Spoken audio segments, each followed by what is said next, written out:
Today's lesson is on writing half reactions for our redox reactions.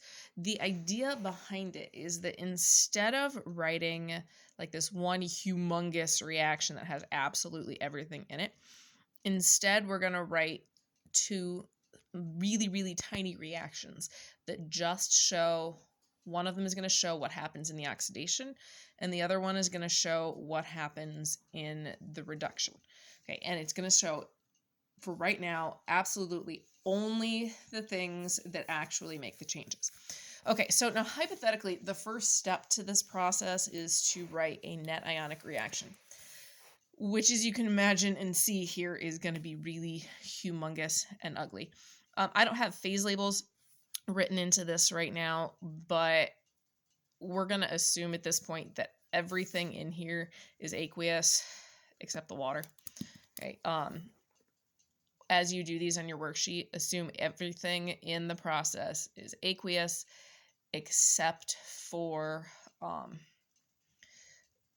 like the water, like I said, the water and some covalent compounds, and then anything that's an element, like if it's a neutral metal, or number 5 has a Cl2, has a chlorine in it, right? There's a CO2 in number 7. That's going to be a non-aqueous compound, right? Because those are gases, or yeah.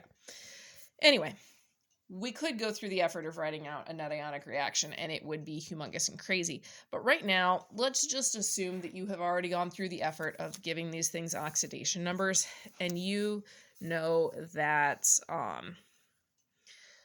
going to focus on my hand. Okay. This nitrogen right here is one of them, and this manganese right here is the other. So let's just break those, right? And it's going to be this manganese right here and that nitrogen. Let's just break those compounds into our ions, right? So this would be a K plus and an MnO4, and this would be a K plus and an NO2 minus, okay, ignoring everything else.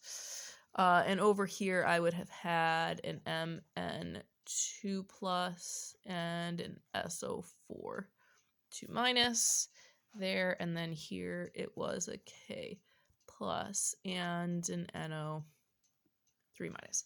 Okay.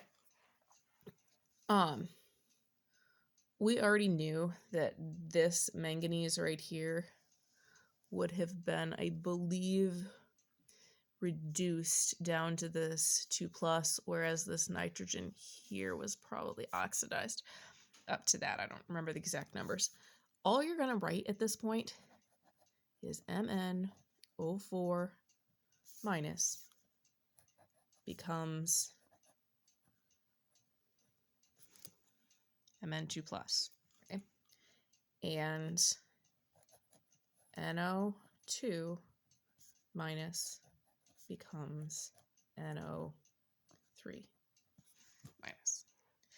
We're going to talk about how to balance these later on, but being able to identify them and write them out is half the battle. Once we get there, balancing these things takes a lot of steps, but it's very, very procedural, so it's not nearly as awful as it's going to sound like when I first explain the process to you, if you can find these things.